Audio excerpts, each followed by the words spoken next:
Olá, muito obrigado por assistirem a esta palestra, esta breve palestra do 17º Fórum Ambiental Alta Paulista.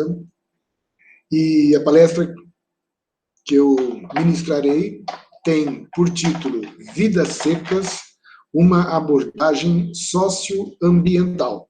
Conforme vocês podem observar, ao longo da minha fala, farei algumas observações, algumas articulações entre uma obra literária muito conhecida, Vidas Secas, de Graciliano Ramos, e conhecimentos relativos às ciências ambientais, à educação ambiental.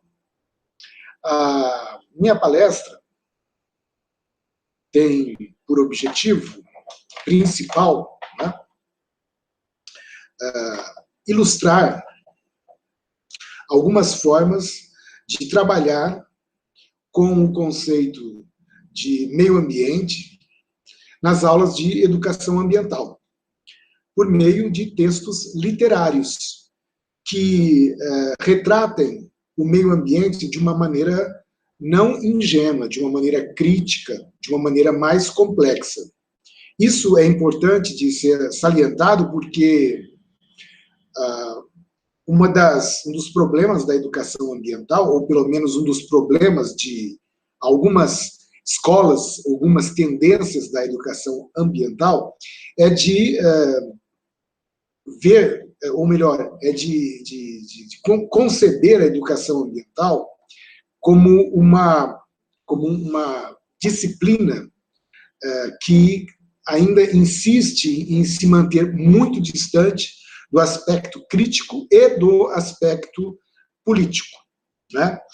Vale dizer o seguinte, que hoje em dia, e desde algum tempo, na verdade, é comum que nós encontremos professores e educadores que trabalhem com a educação ambiental agindo mais no comportamento das crianças, por exemplo. As crianças sabem que elas devem fazer uma coleta seletiva de lixo, jogar a latinha nesse lixo, jogar o lixo orgânico em outro recipiente, elas sabem disso, elas sabem que é necessário respeitar o meio ambiente, que é importante amar o meio ambiente.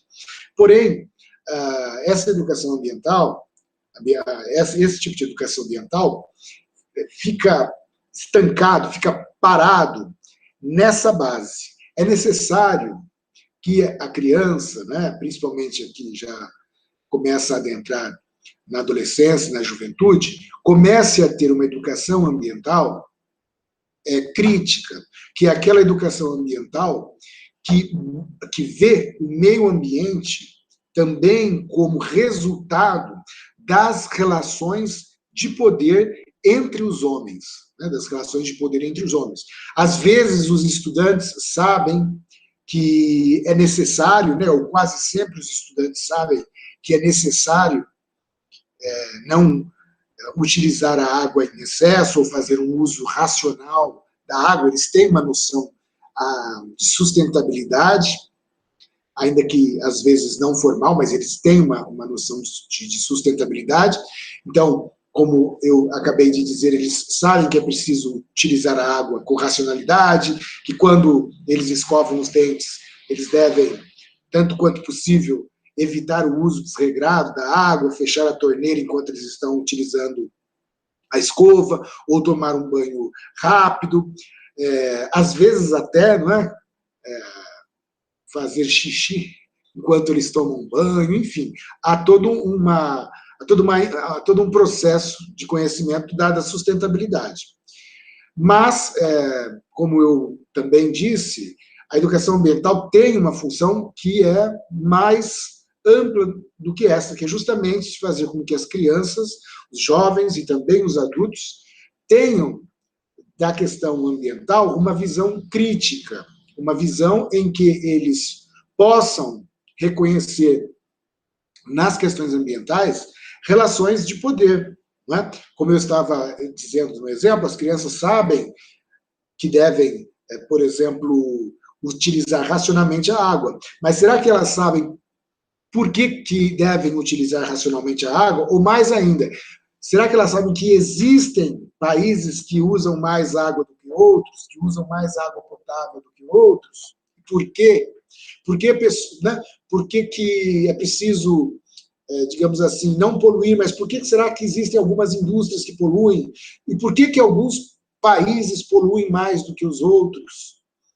Esse tipo de relação de poder que subjaz a essas questões ambientais devem também estar disponíveis às crianças e que elas comecem a perceber que a educação ambiental é um ato político, é um ato em que elas, ou por meio do qual, é um ato, uma prática, uma reflexão que por meio da qual elas, além de adquirirem um comportamento sustentável, elas também têm que ter uma visão crítica, uma postura ativa, não apenas ficar na teoria, uma postura de cobrança em relação aos governos, aos grandes empresários, não é? Uma postura sempre de fazer perguntas. Esse tipo de educação ambiental que emancipa quem a recebe, não apenas dá a essa pessoa um tipo de comportamento, mas a emancipa como cidadão, a emancipa como sujeito crítico. Esse tipo de educação ambiental lida com um tipo especial também, com um conceito especial de meio ambiente. Quando nós nos referimos à educação ambiental crítica, que é uma educação forçosamente emancipatória, empenhada, militante, esse tipo de educação ambiental ela deve trabalhar como um conceito especial de meio ambiente. E o conceito de meio ambiente é da vertente socioambiental, não é? Em que o meio ambiente não é apenas visto como um local, né, como a natureza física, né, como aquele ambiente de florestas, rios, relevos, faunas e floras. Além desses aspectos todos, a criança e o educando, enfim, quem quer que seja, deve saber que a educação, o meio ambiente é um fenômeno, é um complexo muito mais amplo do que isso, e ele integra uma rede de relações não apenas naturais, mas também sociais, mas também culturais. É uma rede de relações em que todos esses elementos que compõem o meio ambiente, uns e outros, todos se relacionam. E ao se relacionar, eles são modificados e eles se modificam também. Feita essa breve introdução, em que eu tratei da questão da educação ambiental crítica e da necessidade de uma revisão do conceito de meio ambiente, já é possível observar com mais nitidez o objetivo da minha palestra, né? Com base no texto Vidas Secas, de Graciliano Ramos, nós podemos fazer uma leitura socioambiental, ou seja, em que o meio ambiente é visto como todo esse complexo de relações naturais, sociais e culturais, dinâmicas, né? Relações dinâmicas. Há sempre um processo de influência no meio ambiente. O meio ambiente é composto de entidades, de entes, de eventos que se influenciam uns aos outros. Então, eu estou querendo mostrar que é possível, por meio da literatura, deixar mais presente na mente dos alunos essa ideia. Então, por meio de alguns textos literários, é possível fazer com que as pessoas compreendam de maneira mais adequada de que forma se processa, de que forma funciona esse complexo meio ambiente. E ao mostrar isso, a literatura se oferece também como um elemento que pode auxiliar na educação ambiental. Então, nós vamos, por meio do romance Vidas Secas, de Graciliano Ramos, ilustrar essa questão do meio ambiente como uma dinâmica, como um aspecto, né, como um conjunto formado por interações entre a cultura, entre a sociedade e a base física e biológica. Tá? Tentando também mostrar como é importante uma educação ambiental que possa agir no sentido de questionar as relações de poder que subjazem nas questões do meio ambiente. Muito bem. Para chegar para tentar atingir esse meu objetivo, eu gostaria então de passar brevemente em revista Vidas Secas. Vidas Secas como eu disse, um romance da chamada geração de 30 da narrativa brasileira, muito importante, que eu acredito que todos conheçam, de uma forma ou de outra, mesmo aqueles que não leram, não tiveram a oportunidade de ler na íntegra a narrativa, conhecem de ouvir falar, ou mesmo conhecem algumas de suas personagens, como, por exemplo, a cachorra-baleia, que é talvez a personagem mais simpática de todas as personagens que compõem esse relato. Então é um romance muito importante, um romance cuja relevância o fez ir até, por exemplo, a França, país no qual o romance transformado em filme recebeu um prêmio. Tá bem?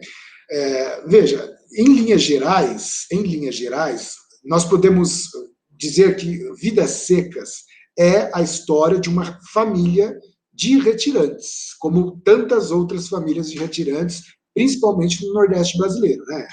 Interessante salientar que no Brasil nós temos ainda aquela ideia de que o retirante é um retirante movido pela busca de áreas, digamos assim, mais salubres, principalmente no sentido de presença da água. Mas os retirantes são muitos, né? Há muitas qualidades, tipologias e modalidades de retirantes, né? Aliás, é um dos problemas mais graves da humanidade, os retirantes, né? E que tem muito parentesco com a diáspora, né? Quando às vezes as pessoas abandonam os seus países, as suas regiões de origem, sejam voluntariamente, mas mais comumente involuntariamente. A gente conhece uma série de diásporas aí, né? A diáspora dos judeus, a diáspora dos ciganos, a diáspora negra. Então, no final das contas, são questões aí de pessoas que necessitam se locomover, quase sempre não o desejando. No caso de Vidas Secas, nós temos uma família composta pelo Fabiano, pela Sinhá Vitória, e pelos dois filhos do casal, que são dois meninos. E eu disse dois meninos, não porque eu assim não estou querendo precisar o nome deles, é porque eles não têm nome. Quer dizer, eles devem até ter nome, porém, ao longo da narrativa, no curso da história, eles não são chamados por nomes próprios. Até a cachorra, que é a baleia, tem nome próprio, mas os meninos não estão. Não. É menino mais novo, menino mais velho. Curioso que a baleia, como eu acabei de referir, tem nome, baleia. É uma cachorrinha, muito mirradinha, por sinal, que é baleia, uma cachorra muito viva, né, que gosta de caçar preás, e é muito amiga dos meninos, e o Fabiano também, todo mundo gosta da baleia. E ela tem esse nome, não é?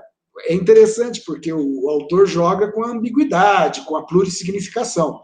De um lado, é conhecido o costume segundo o qual os nordestinos colocam nos seus animais domésticos, nos seus animais de estimação, nomes de peixes, porque eles acreditam que isso faz com que os cachorros, os animais domésticos, tenham uma vida mais longa, né? Tenham uma vida mais longa. Por outro lado, talvez dialogando com essa questão tradicional e também ironizando essa questão tradicional, o Graciliano Ramos pode ter colocado o nome de baleia na baleia, na cachorrinha, justamente para para ironizar essa questão, né? Que a baleia ela vive numa região semiárida, né? E a baleia é um peixe que vive no oceano. A baleia é um peixe, não, né? A baleia não é peixe, mas é como se a gente, né? Para todos os efeitos aqui, baleia vai ser peixe. Então, a baleia é um peixe, né, entre aspas, que tem todo o seu oceano, tem o oceano a dispor. E a baleia, coitada, é uma cachorrinha aí, fica indo de um lado para outro. Quando possível, ela come um preá, né? Ela come um preá. E, como eu disse para vocês, o início desse romance, Vidas Secas, começa com o pessoal indo embora. Eles vão embora de um lugar buscando uma melhor condição em outro lugar, né? Uma melhor condição em outro lugar.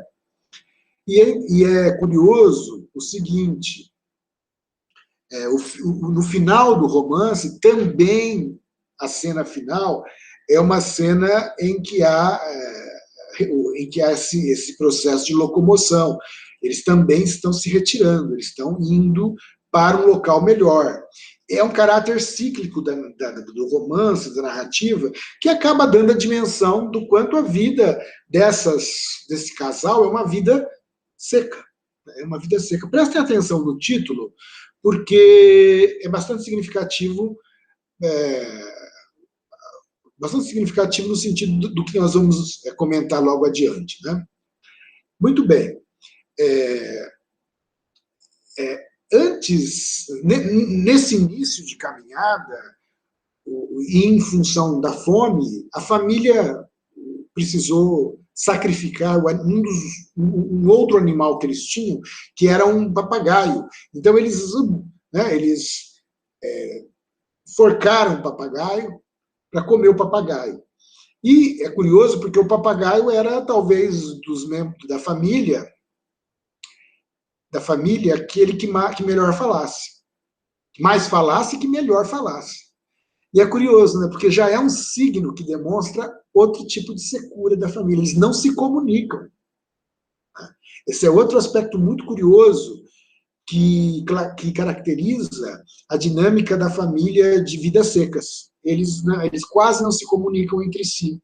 E quando se comunicam, eles se comunicam à base de muxoxos, sabe aqueles sons irregulares que nós fazemos no canto das bocas?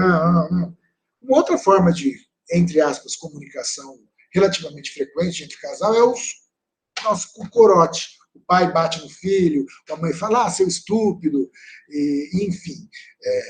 Há uma espécie de falta realmente de comunicação, falta de comunicação. E essa falta de comunicação parece ter sido adiantada pela própria morte do papagaio. Né? Pela própria morte do papagaio. Quer dizer, quando o papagaio morre, então quer dizer que a comunicação aí não vai bem. A comunicação não vai bem. Tudo bom. Então, esse é o casal. E tem a baleia, como eu disse para vocês. A baleia é um animal que, na verdade, é quase um homem, né, humano. Na verdade, a baleia é a figura mais humanizada, ela é a figura mais humanizada e quase um humano da narrativa. A baleia ela é muito sensível, ela reflete, por meio de intromissão, o narrador se intromete na mente da baleia e a gente consegue ter acesso àquilo que ela pensa.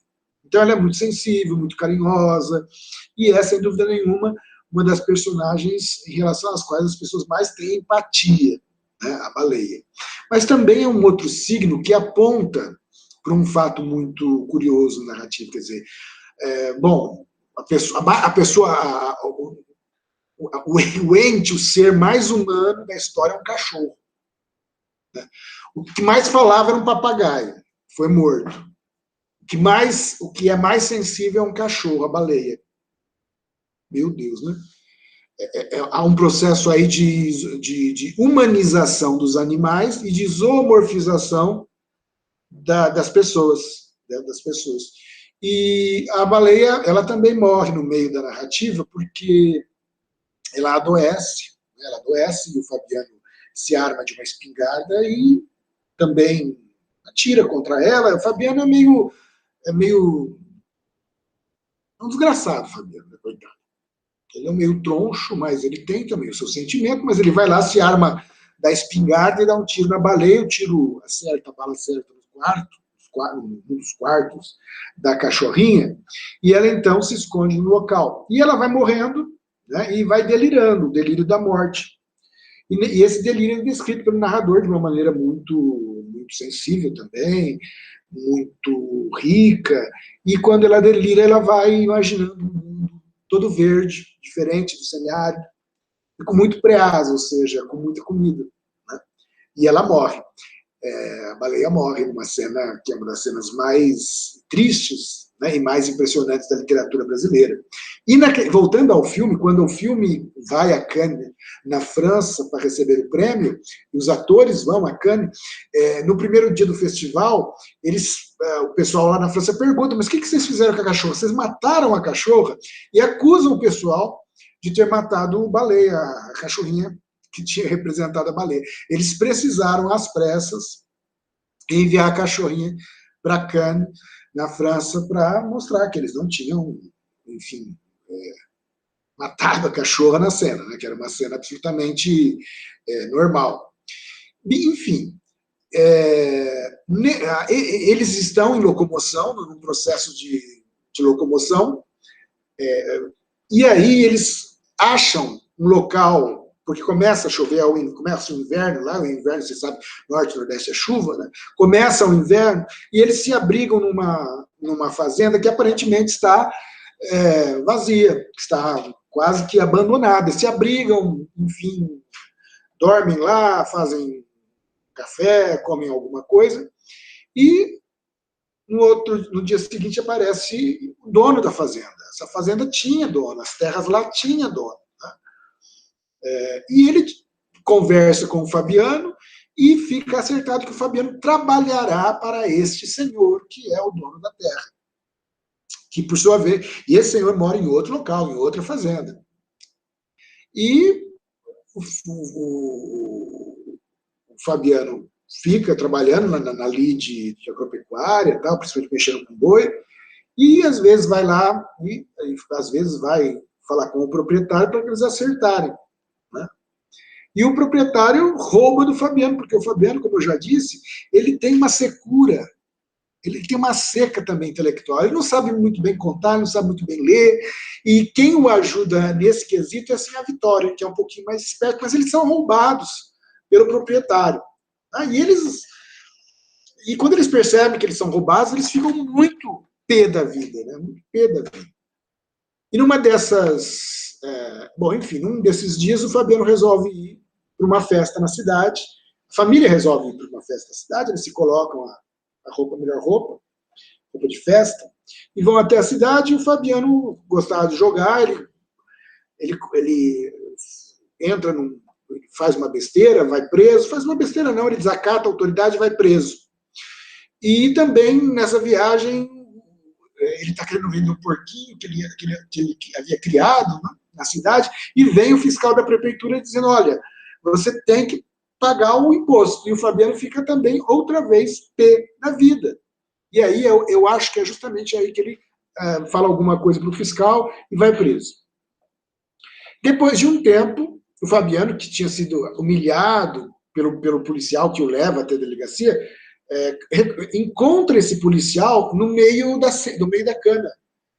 E é um momento em que o Fabiano podia se vingar desse policial que tanto lhe humilhara, mas o Fabiano, ele é tão assim, ele tem tanto medo de tudo, do governo, e o governo parece algo tão grande, tão ruim, tão mal, que ele fica quieto e deixa o sujeito, que é o soldado amarelo, embora. Tanta coisa acontece que o destino dessa família não pode ser outro senão ir embora de novo. E aí chega mais ou menos o fim da história, que é o momento em que eles saem andando no meio do semiárido nordestino, à cata de um local melhor. Esse romance é um romance muito conhecido, é um romance curto até. É interessante que ele pode ser lido de trás para frente, do meio para lá, do meio para cá. Ele tem uma composição rosácea, que a gente chama, em rosácea, né? Mas, enfim, e ele é um romance muito seco no sentido da escrita, né? O Graciliano Ramos é um narrador reconhecidamente especialista em descrever com muita concisão, com muita objetividade. Enfim,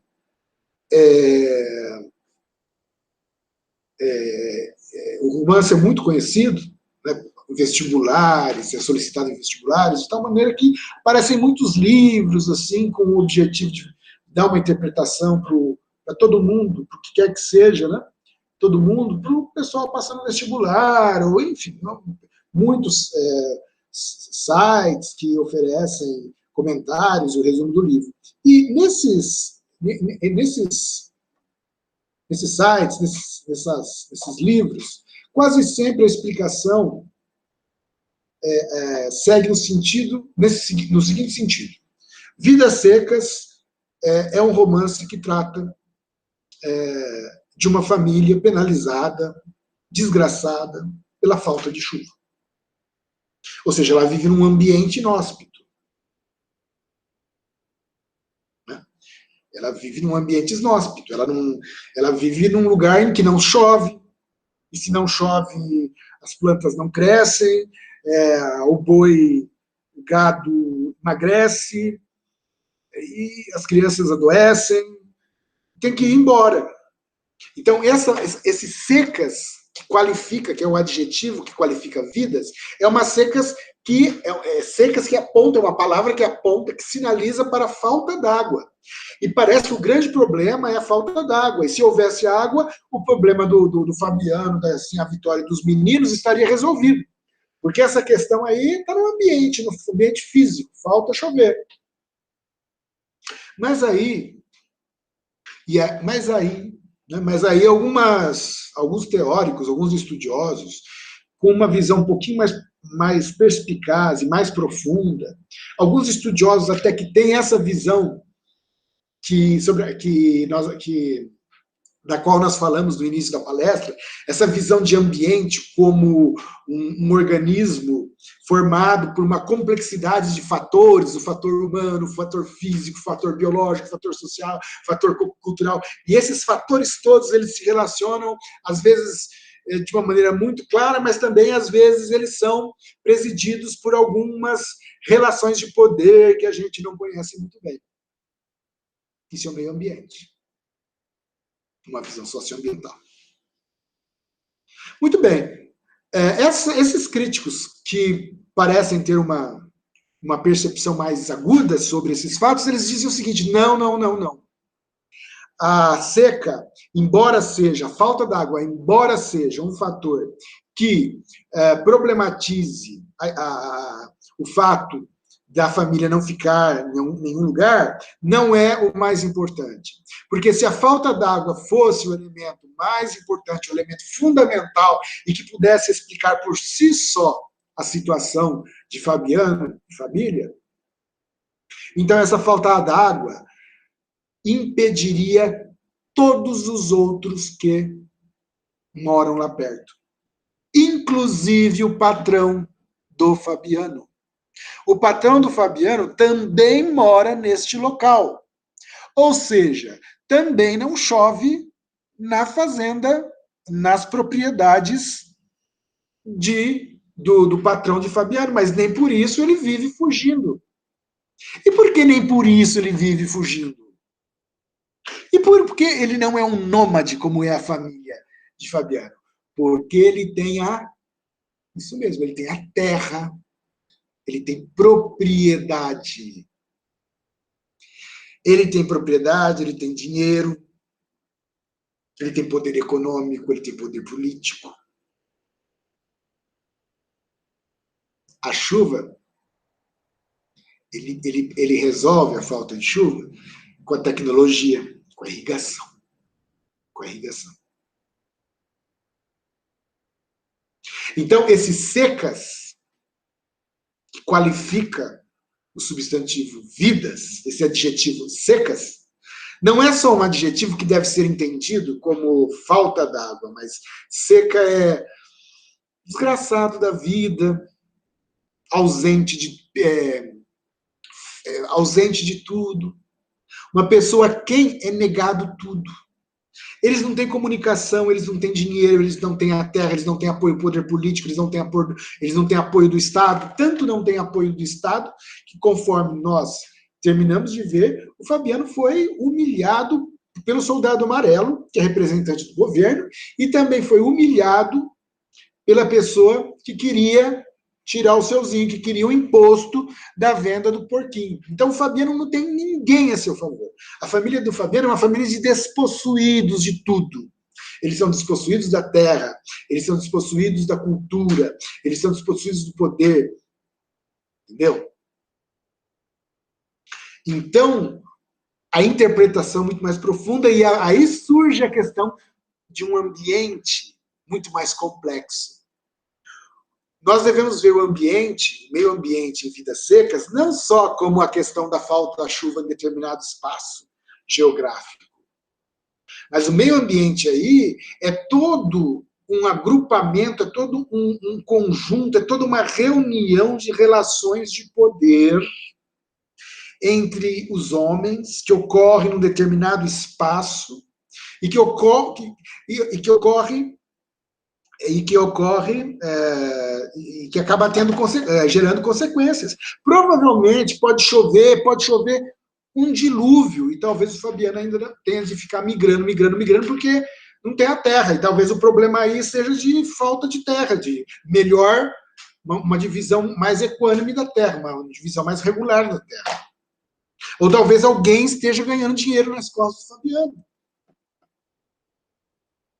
Não é a água, porque se fosse a água, se fosse a secura da falta das chuvas, isso tudo já seria, essa questão também atingiria o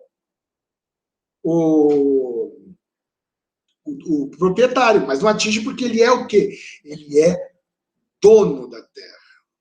Então aí, voltando a lembrar do Antônio Cândido, a história do Fabiano, a história de Vidas Secas, é uma história de entrosamento da dor humana na tortura da paisagem. A paisagem tortura também, mas ela tortura muito mais porque ela é associada com a dor humana. Há uma secura que não é só da água, uma secura de espírito. Há uma secura de falta de vida, de falta de brilho no olhar, porque isso já foi também isso já foi anulado por uma série de outros acontecimentos que a vida tratou de ocasionar. Então veja que interessante, é possível, trabalhando com Vidas Secas, ou com alguns outros romances, né, e eu cito aqui Os Sertões, né, poemas, cito aqui Rio Sem Discurso, João Cabral de Melo Neto, é possível trabalhar com essas questões de meio ambiente, oferecendo uma abordagem mais crítica ao nosso aluno. Uma abordagem que possa demonstrar que a questão ambiental ela não é apenas, então somente, um aspecto que gira em torno de questões físicas, de clima, de florestas, de fauna. O ambiente também é ocupado pelo homem. E o homem se relaciona com tudo isso, e o homem se relaciona com o homem mesmo. E aí, às vezes, se conjuga problemas do meio ambiente físico com problemas desse meio ambiente cultural, e aí as coisas se complicam. E para tentar lutar contra isso, é necessário ter, né, uma visão crítica das coisas, sem a qual todos nós corremos os riscos de ter essa vida seca. É claro, todos nós, assim, relativamente, porque existem algumas pessoas, muitas pessoas, aliás, que correm esse risco muito mais do que nós todos. Então, eu acho que trabalhar com o meio ambiente, salientando essas questões de interação entre cultura, sociedade e a parte física e biológica, e que tudo isso é uma relação dinâmica, em que há uma modificação entre si. Eu acho que trabalhando isso, eu acho que há uma forma de instrumentalizar o aluno, né? Dar uma lupa mais poderosa para o aluno, para que ele possa perceber que num meio ambiente que é tão complexo, né, tudo será, as questões serão complexas. Então é preciso uma educação ambiental também complexa, né, que leve em conta o natural, o social e o cultural, jamais perdendo de vista a dimensão política, e aquilo que talvez seja o aspecto mais contundente, que são as relações de poder.